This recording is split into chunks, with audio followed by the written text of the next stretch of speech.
हाल ही में संपन्न हुए पुसद नगर पालिका चुनावों के बाद राजनीतिक सरगर्मियां तेज हो गई हैं। मतगणना के नतीजे आने के बाद दिग्गज नेता डॉक्टर मोहम्मद नदीम ने अपनी पहली प्रतिक्रिया दी है। उन्होंने स्पष्ट किया है कि वे सत्ता में न होने के बावजूद शहर के विकास और नागरिकों की समस्याओं के लिए प्रतिबद्ध रहेंगे। डॉक्टर मोहम्मद नदीम ने मीडिया से बात करते हुए कहा कि पिछले 30-35 वर्षों से उन्होंने जनता के लिए जो मेहनत की है, उसी का फल है कि आज मतदाताओं ने उन पर भारी विश्वास जताया है। उन्होंने कहा, विपक्ष में होने का मतलब विरोध करना नहीं, बल्कि जनता के अधिकारों की रक्षा करना है। विपक्ष की भूमिका डॉक्टर नदीम ने कहा कि वे एक सक्रिय और संवैधानिक विपक्ष के रूप में काम करेंगे। उन्होंने बताया कि उनके गठबंधन के पास 9 सदस्यों का बल है और वे सदन में जनता की आवाज को मजबूती से उठाएंगे। विकास का एजेंडा चुनाव के दौरान उन्होंने मुफ्त पानी आपूर्ति और नगरपालिका की आय बढ़ाने का जो वादा किया था, उसके लिए वे सत्ता पक्ष पर सकारात्मक दबाव बनाएंगे। उनका लक्ष्य यह सुनिश्चित करना है कि आम आदमी पर कोई अन्याय न हो।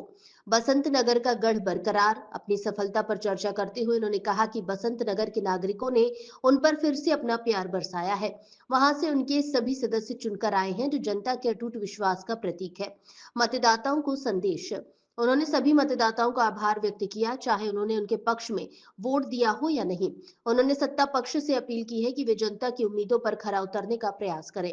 पुसद शहर के सर्वांगीण विकास के लिए डॉक्टर नदीम ने सहयोग और संघर्ष दोनों का रास्ता चुनने की बात कही है। अब देखना ये होगा कि नई परिषद शहर की समस्याओं का समाधान किस तरह करती है। वंदे भारत से शेख महबूब की रिपोर्ट।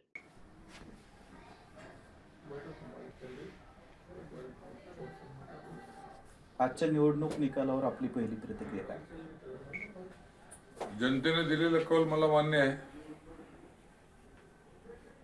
शेवटी जनता सर्वतोपरी असते, त्यामध्ये त्यांना जे वाटलं त्या हिशोबाने त्यांनी केलंय आणि त्यांनी जनतेने दिलेले कौल हे बिलकुल म्हणजे प्रेमानं आपण त्याला कबूल केलेलं आहे। या पराजयामागे व्यक्तिगत आहे की पक्षीय कारण आहे? हे व्यक्तिगतही नाही आणि पक्षीय कारणही नाही। या ठिकाणी म्हणजे वर्षानुवर्षापासूनची असलेली त्यांची सत्ता आहे। 52 पासून ते त्या ठिकाणी बसलेले आहेत। आम्हाला कुठेतरी बदल व्हावा आणि इतर लोकांना सुद्धा त्या ठिकाणी काम करण्याची संधी मिळावी, यासाठी लोकांनी, नागरिकांनी तो विचार करून तर भाकर बदलली पाहिजे असं याच्यासाठी आम्ही पूर्ण शक्तीनिशी निवडणूक लढलो। लोकांपर्यंत आम्ही पोहोचलो, पण लोकांना बदल नको आहे।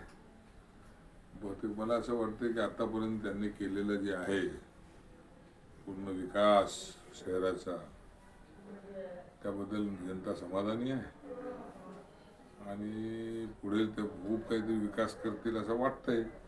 जनतेला वाटलं असेल म्हणून त्यांनी ते दिलेलं आहे। पण नागरिकांमध्ये अशी चर्चा होती, आपण निश्चितच जिंकणार आहोत आणि 11,000 पासून आपली पोटमोजणी सुरू होणार आहे, अशी नागरिकांमध्ये चर्चाच होती। ठीक आहे ना, चर्चा होती, त्या पद्धतीने मतं मिळालेली आहे ना। जर पाहलात इतक्या मोठ्या शक्तीच्या विरोधामध्ये 500-700 मत, 600 मतांचा काही फरक पडलेला आहे।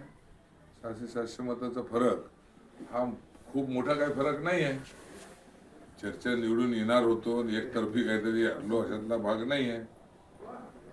लोकांनी पूर्ण मतदानाची हे जर पाहिलं, आकडेवारी पाहिलं, 600-650 मताचा फरक आहे फक्त। याच्यातून आपल्या समाजाचे वोट काही फुटले का असं वाटते का आपल्याला? मुस्लिम समाजाची मत मला अपेक्षित जे होते ते बरोबर मिळालेले आहेत आणि बाकीचे पक्ष असतात, कार्यकर्ते असतात, त्यांचे त्या हिशोबाने आपले पक्ष होते, कार्यकर्ते होते। प्रत्येक ठिकाणी त्यांचे मुस्लिम जे वार्ड आहेत त्या वार्डामध्ये त्यांचे कार्यकर्ते उमेदवार उभे होते। त्या ठिकाणी थोडंसं हे होतं की त्या हिशोबाने त्यांना मदत त्याला मिळालं पाहिजेच होतं ना। तोही पक्ष आहे, पक्षाचे कार्यकर्ते आहेत, त्यांनी म्हणजे त्या ठिकाणी केलेले आहे, कामं केलेले आहे, पसंत करू शकतात, त्यांच्यावर मतदान दिलेले आहे लोकांनी। प्रभाग क्रमांक 4 मध्ये आपल्याला थोडी कमी मतं दिसतात. मला माझ्या पक्षाच्या हिशोबानं माझ्या कार्यकर्ते, पक्षाला मदत करणारे नागरिक, त्या ठिकाणी आमच्या आघाडीतले सर्व नेते, त्या लोकांनी पूर्णपणे ज्या पद्धतीनं त्या ठिकाणी लोकांना अप्रोच करणं आवश्यक होतं, त्या ठिकाणी लोकांपर्यंत आम्ही आमची भूमिका त्या ठिकाणी पोहोचवली, लोकांना अप्रोच केलं. कार्यकर्त्यांनी, नेत्यांनी रक्ताचं पाणी केलं, त्या ठिकाणी लोकांनी मेहनत घेतली, त्या ठिकाणी जाऊन कामं केलं. परंतु एखाद्या वेळेस त्यांनी ज्या पद्धतीनं आम्ही लढलो, एक विकासाच्या नावावर लढलो आणि आमचे प्रतिस्पर्धी जे होते ते आपली जागीर सत्ता टिकवण्यासाठी लढले. तो त्यांचा बिझनेस आहे. आता तुम्ही पत्रकार आहात, तुम्हाला माहित आहे की कशा पद्धतीचे त्यांनी साधन सामुग्री आणि काय त्या पद्धतीने त्यांनी काम केलेलं आहे. तो त्याला म्हणजे थोडासा लोक थोडासा कुठेतरी बली पडली असतील. आपल्या जे काही नागरिकांच्या समस्या सोडवण्याच्या जे उपाययोजना आपण सुचवल्या होत्या, आता तुम्ही सत्तेत नाही आहात, तर विरोधक म्हणून तुम्ही त्या पूर्ण करण्यासाठी काय भूमिका राहील? विरोधक म्हणून गेल्या 30-35 वर्षापासून त्या नगरपालिकेमध्ये आज विरोधक म्हणून मी त्या ठिकाणी माझी जबाबदारी चांगल्या पद्धतीने त्या ठिकाणी मी पार पाडित आहे. गेल्या 30-35 वर्षापासून जी मेहनत मी घेतलेली आहे, कामं केलेली आहे, त्याच हिशोबात त्याचीच पावती म्हणून लोकांनी मला या ठिकाणी मतदान इतक्या मोठ्या संख्येत दिलेलं आहे. आणि निश्चितपणाने लोकांनी माझ्याकडे ते विरोधी पक्ष किंवा विरोधक म्हणून बी सगळी जी जबाबदारी दिलेली असेल, लोकांच्या, नागरिकांच्या समस्यांसाठी जे मी जसं लढत आलेलो आहोत त्या पद्धतीने मी लढत राहणारच आहे. मोफत पाणी पुरवठा करणार असल्याचं आपल्या अजेंड्यामध्ये होतं, तो पूर्ण करण्यासाठी आपण कसा पाठपुरावा करणार? हे बघा, आता असं आहे की सत्ताधारी मंडळी आहे, शासनमध्ये ते सत्तेत आहेत. आमच्याकडे जे आहे की जे आवक होणार आहे, समजा नगरपालिकेची जी उत्पन्न आहे, तर आम्ही अशी भूमिका होती की ते नगरपालिकेचे उत्पन्न इतर मार्गाने वाढवून सर्वसाधारण नागरिकांना त्यांचं ते आपल्याला सवलत द्यावी अशी भूमिका होती. त्यासाठी बाकीच्या गोष्टीमध्ये तर आम्ही काही लोकांच्या जे प्रश्न आहे, लोकांवर अन्याय होणार नाही, लोकांच्या जे ज्या पद्धतीने सकारात्मक आणि जे त्या लोकांच्या विकासासाठी जे करायला पाहिजे त्याच्यासाठी आम्ही ते सुचवत राहू, मेहनत करत राहू. परंतु नगरपालिका म्हणजे जे आहे तर त्यामध्ये सर्वसामान्यांचे प्रश्न त्या पद्धतीने त्या ठिकाणी आम्ही मांडू. मागच्या निवडणुकीमध्ये बाजीगरचं बोर्ड पाहायला मिळालं होतं. या निवडणूक निकालानंतर तेच बोर्ड पाहायला मिळेल का? आता कसं आहे की त्यांच्याकडे बऱ्यापैकी त्यांची संख्या निवडून आलेली आहे, अध्यक्षपद त्यांच्याकडे आहे. अजून बाकीचे जे पक्ष आहेत, आमचे एकूण त्याच्यामध्ये माझ्यासोबत आघाडीचे आम्ही 9 लोक आहोत. बाकीच्या लोकांची काय भूमिका राहते, काय करतोय, म्हणजे आम्हाला आमची त्यांना त्या ठिकाणी जर संख्येच्या हिशोबाने जर पाहिलं तर सत्ताधारी मंडळीला आमची काही आवश्यकता नाही आहे. जाण्याची इच्छा आहे कुठं? नगरपालिकेमध्ये, म्हणजे सत्तेमध्ये या दृष्टीने जसं मागच्या वेळेस एंट्री झाली आपली. हे बघा, असं आहे की त्यावेळेला त्यांना त्या पद्धतीची आवश्यकता होती. त्यांची लोकसंख्या नव्हती, म्हणजे नगरपालिकेमध्ये 12 सदस्य होते, 15-17 सदस्य लागत होते.